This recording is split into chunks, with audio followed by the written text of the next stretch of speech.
नमस्कार, speed news में आप सभी का स्वागत है। आपके साथ मैं हूं मेघा कौशिक और चलिए फटाफट खबरों पर नजर डालते हैं।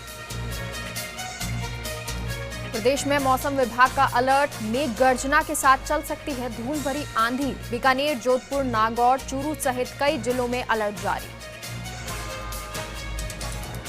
जैसलमेर में नहीं थम रहा प्रवासी मजदूरों का पलायन। अंतर्राष्ट्रीय सीमाओं के पास पहुंचे कई मजदूर प्रशासन के लिए परेशानी और चिंता का बना सबब।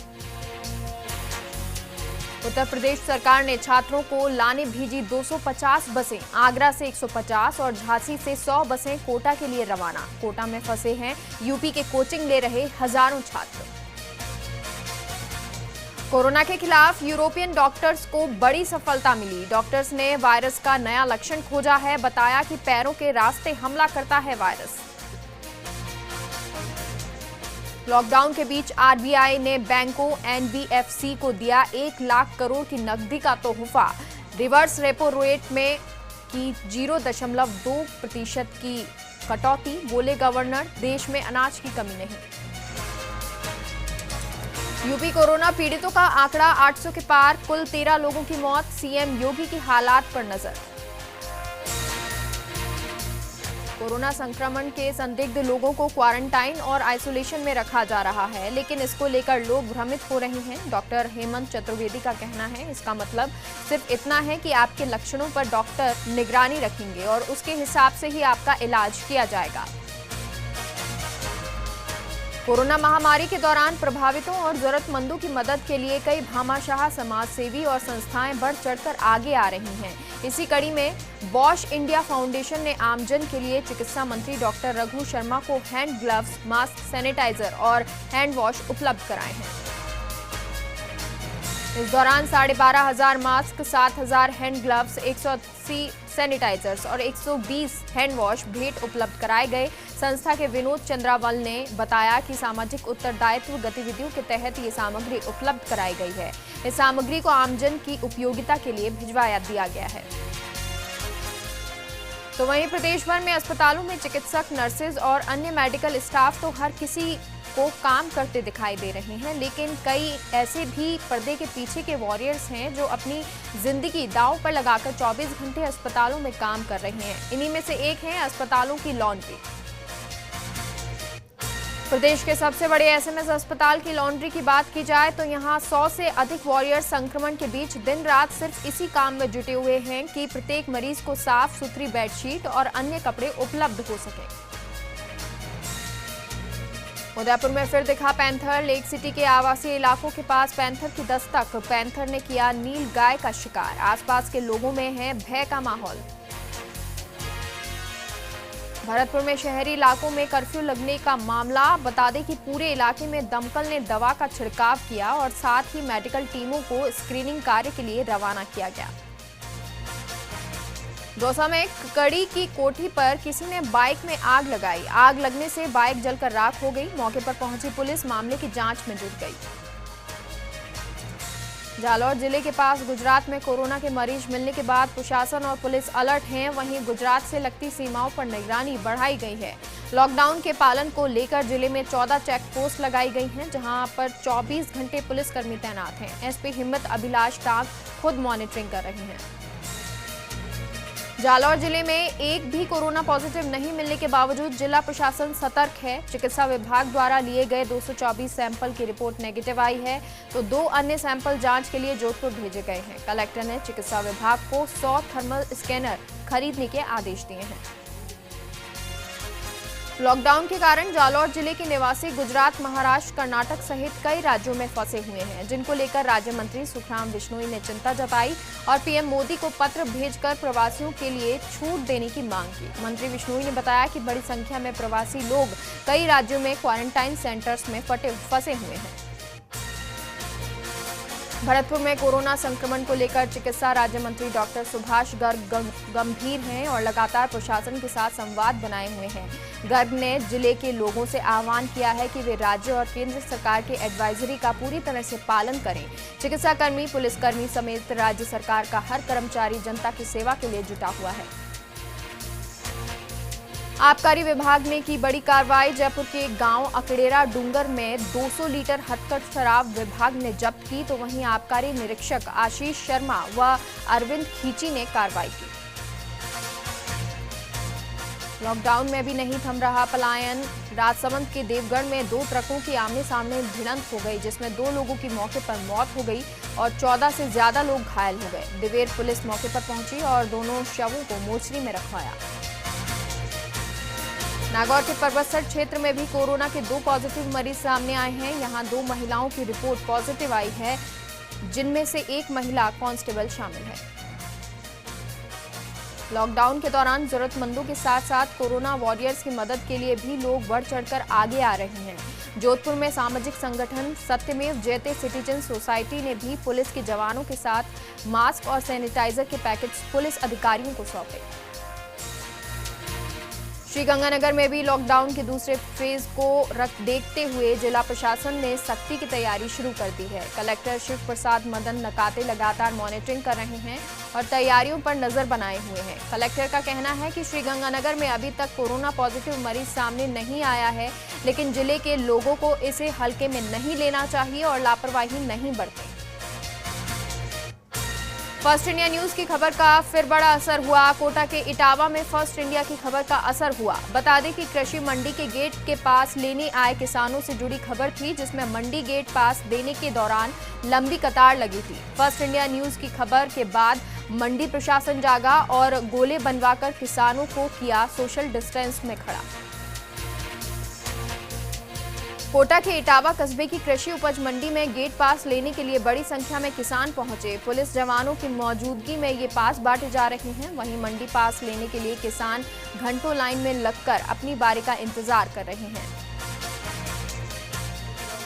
डूंगरपुर में 5 कोरोना पॉजिटिव मरीजों ने कोरोना को मात दे दी है। 3 पॉजिटिव के स्वस्थ होकर डूंगरपुर लौटने के बाद अब पॉजिटिव चाचा भतीजा भी स्वस्थ होकर डूंगरपुर लौट आए हैं। 11 वर्षीय भतीजे और उसके चाचा को उदयपुर मेडिकल कॉलेज से डिस्चार्ज कर डूंगरपुर भेजा गया, जहां इन दोनों को कोविड-19 अस्पताल में नेगेटिव वार्ड में शिफ्ट किया गया है।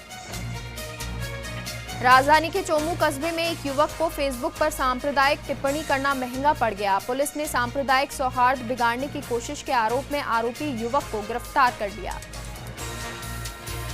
सोशल मीडिया पर अफवाह फैलाने वालों पर पुलिस सख्त नजर आ रही है। पुलिस की विशेष टीम लगातार निगरानी बनाए हुए है। इसी के तहत ये कार्रवाई की गई। थाना अधिकारी हेमराज सिंह ने बताया, किसी भी तरह के अफवाह फैलाने वालों के खिलाफ सख्त कार्रवाई की जाएगी। पोखरण में जब पहला कोरोना पॉजिटिव व्यक्ति नेगेटिव होकर पहुंचा तो चिकित्सा अधिकारियों ने तालियां बजाकर उसका स्वागत किया। फिलहाल उसे घर जाने की इजाजत नहीं दी गई है और गोमट गांव में स्थित एक निजी होटल में रखा गया है। तो वहीं सीनियर आईएएस और परिवहन आयुक्त रवि जैन 3 दिन के दौरे पर झुंझुनू आए। यहां उन्होंने झुंझुनू शहर का दौरा किया। इस दौरान वे बाकरा रोड पर भी गए, जहां पर 22 अप्रैल तक कर्फ्यू लग गया है और उन्होंने शहर में कच्ची बस्तियों में बंट रहे राशन और भोजन के पैकेट की जानकारी भी जरूरतमंद लोगों से ली और साथ ही अधिकारियों को आवश्यक दिशा निर्देश दिए। जोधपुर में कोरोना संक्रमित व्यक्ति की मौत हो गई। खेतानाड़ी निवासी 56 वर्षीय व्यक्ति को तबियत बिगड़ने पर वेंटिलेटर पर रखा गया। संक्रमित का एमडीएम अस्पताल में इलाज चल रहा था, जहां उसने दम तोड़ दिया। वहीं डॉक्टर्स का कहना है कि इस व्यक्ति को हार्ट में तकलीफ के कारण भर्ती किया गया था और बाद में ये व्यक्ति पॉजिटिव पाया गया। डूंगरपुर जिला प्रशासन पर कोरोना महामारी को लेकर अलर्ट मोड पर है। लॉकडाउन की पालना का जायजा लेने एसपी जय यादव जिले के अनुसार साबला और निठाउवा थाना इलाके के दौरे पर रहे। इस दौरान उन्होंने जिला सीमा पर पुलिस नाकाबंदी का निरीक्षण किया। लॉकडाउन के दूसरे फेज में हर तरफ सन्नाटा पसरा हुआ है। प्रदेश की पर्वतीय पर्यटन नगरी माउंट आबू भी पूरी तरह से बंद है। सड़कों पर, बाजारों में पूरी तरह सन्नाटा है। ऐसे में सड़कों पर वन्य जीवों का भ्रमण आसानी से देखा जा सकता है। कोरोना की दहशत के बीच बांसवाड़ा के कुशलगढ़ से राहत की खबर है। यहां 7 कोरोना संक्रमित पॉजिटिव से नेगेटिव हुए हैं। कुशलगढ़ से 60 नए संदिग्ध के भेजे सैंपल में से 59 की नेगेटिव रिपोर्ट आने से विभाग में उत्साह है। सीएमएचओ डॉक्टर हीरालाल ताबियार ने बताया कि कुशलगढ़ में कोरोना रोगियों में 3 दिन से कोई नया इजाफा नहीं होने से सुखद घटना सामने आई है। विभागीय टीमों ने पॉजिटिव रोगियों के संपर्क में आने के संदिग्ध 964 लोगों की अब तक स्क्रीनिंग की है। इनमें से 43 लोगों में इन्फ्लुएंजा के लक्षण पाए गए। 12 में अपहरण के आरोपियों की तलाश में गई बापचा पुलिस टीम पर जानलेवा हमले में घायल हुए हेड कांस्टेबल को गंभीर हालत में छबड़ा अस्पताल में भर्ती करवाया। वहीं आरोपियों द्वारा पुलिस पर किए गए हमले को लेकर मध्य प्रदेश के धरनावदा थाने में मामला दर्ज करवाया गया। भरतपुर शहर में पहला कोरोना वायरस पॉजिटिव मरीज सामने आने के बाद पूरे प्रशासनिक अमले में हड़कंप मच गया। मामले की गंभीरता को देखते हुए कलेक्टर नथमल डिडेल ने शहर के कई इलाकों में कर्फ्यू लगाने के आदेश जारी कर दिए। कोटा से कोचिंग कर वापस लौटे एक छात्र में कोरोना वायरस के लक्षण पाए गए और उसके बाद तिलक नगर और आसपास के इलाकों में कर्फ्यू लगा दिया गया। डीडवाना के राजकीय बांगड़ अस्पताल में कोरोना वायरस के संदिग्ध मरीजों की जांच की रिपोर्ट नेगेटिव आई है। अस्पताल में प्रतिदिन लोगों के सैंपल लेकर अजमेर भेजने की कार्रवाई जारी है। पीएमओ डॉक्टर जीके शर्मा के मुताबिक कोरोना लक्षण के 104 रोगियों के सैंपल अभी तक भेजे जा चुके हैं, जिसमें 63 की रिपोर्ट नेगेटिव आ चुकी है। झालावाड़ जिले में कोरोना संकट और लॉकडाउन के चलते फूलों की खेती अब तबाह होने लगी है। फूलों का कोई खरीदार नहीं मिल रहा। फूलों की खेती करने वाले माली समाज के लोगों की लागत भी नहीं निकली है। ऐसे में उन पर आर्थिक संकट खड़ा हो गया है। जयपुर में आबकारी निरीक्षक आशीष शर्मा और अरविंद खींची ने आबकारी निरोधक दल की टीम के साथ अकेड़ा डूंगर गांव के एक मकान में दबिश दी, जहां पर आबकारी टीम को 200 लीटर हथकढ़ शराब और मोटरसाइकिल बरामद हुए। यहीं पर अवैध तरीके से शराब की भट्टी भी लगा रखी थी, जिसे आबकारी विभाग की टीम ने नष्ट कर दिया। कोरोना वायरस के संक्रमण से बचने के लिए जेल के बंदियों की परिजनों से मुलाकात बंद है। इसी वजह से जेल प्रशासन बंदियों की परिजनों से ई मुलाकात करवा रहा है। जैसलमेर जेल में भी जेल प्रशासन ने ई मुलाकात सेवा को शुरू कर दिया है। वीडियो कॉलिंग के जरिए बंदी के परिजन घर बैठे बात कर सकेंगे। कोरोना संकट के बीच कई समाजसेवी जरूरतमंदों की मदद के लिए आगे आ रहे हैं। जयपुर की सवाई जयसिंहपुरा ग्राम पंचायत में समाजसेवी शिवजीराम फंगाल के नेतृत्व में निःशुल्क रसोई घर का संचालन किया जा रहा है, जिसमें जरूरतमंद लोगों को घर घर भोजन पहुंचाया जा रहा है। रसोई घर का संचालन कर रहे राम रतन सेन और भेरू राम लंबोरिया ने बताया कि रसोई घर को पूरी तरह सैनिटाइजर किया जा रहा है और सोशल डिस्टेंसिंग का भी ख्याल रखा जा रहा है। समाजसेवी फंगाल ने बताया कि ग्राम पंचायत के 400 परिवारों को रोजाना भोजन का पैकेट वितरित किया जा रहा है। राजस्थान पुलिस स्थापना दिवस के मौके पर कोरोना वैश्विक महामारी के बीच अपना फर्ज निभा रहे ड्यूटी पर तैनात पुलिसकर्मियों का विधायक रामलाल शर्मा द्वारा सम्मान किया गया। विधायक शर्मा ने ड्यूटी पर तैनात पुलिसकर्मियों के पास पहुंचकर उनका हालचाल जाना और धूप से बचने के लिए उन्हें छतरियां वितरित की। सोशल डिस्टेंसिंग की पालना का मैसेज देने वाली राष्ट्रीय पक्षी मोर की एक तस्वीर इन दिनों सोशल मीडिया पर काफी चर्चा में है। हर कोई इसे अपनी फोटो बताकर वाही लूट रहा है। इस वायरल फोटो की जब हमने पड़ताल की तो सच सामने आया। प्रभारी सचिव आईएएस नवीन महाजन जोधपुर प्रवास पर हैं। उन्होंने कर्फ्यू और लॉकडाउन की समीक्षा की और जिला प्रशासन, चिकित्सा एवं स्वास्थ्य अधिकारियों के अलावा मेडिकल कॉलेज प्रशासन से फीडबैक लिया। 2 दिनों तक नवीन महाजन का जोधपुर प्रवास ही रहेगा और वो इस दौरान एक-एक व्यवस्थाओं को बारीकी से जांचने के बाद निर्देश भी देंगे। जोधपुर के प्रभारी सचिव एवं भारतीय प्रशासनिक सेवा के वरिष्ठ अधिकारी नवीन महाजन ने अपने जोधपुर प्रवास के दौरान गौशाला मैदान के पास नगर निगम की सेंट्रल किचन का जायजा लिया और मौके पर मौजूद अधिकारियों को आवश्यक दिशा निर्देश दिए। तो वहीं धौलपुर में लोगों ने यातायात प्रभारी रमेश सिंह सहित अन्य पुलिसकर्मियों को सम्मानित किया।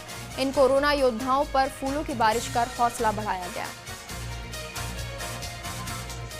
50 लाख रुपए की बीमा योजना में पत्रकारों को भी शामिल करने के मद्देनजर पत्रकार संघ ने सीएम के नाम एसडीएम को ज्ञापन सौंपा, क्योंकि वैश्विक महामारी से लड़ाई में संविदा मानदेय कर्मचारियों के साथ साथ लोकतंत्र के चौथे स्तंभ के सहयोग को भी भुलाया नहीं जा सकता। दौसा प्रशासन अब राशन वितरण घर घर करवाने की तैयारी में जुट गया है। दौसा कलेक्टर अविचल चतुर्वेदी ने अधिकारियों की बैठक ली, जिसमें होम डिलीवरी की व्यवस्था और सोशल डिस्टेंसिंग के साथ आपूर्ति तत्काल शुरू करने के निर्देश दिए हैं। यहाँ रुकते हैं एक छोटे से ब्रेक के लिए, लेकिन आप कहीं मत जाइएगा।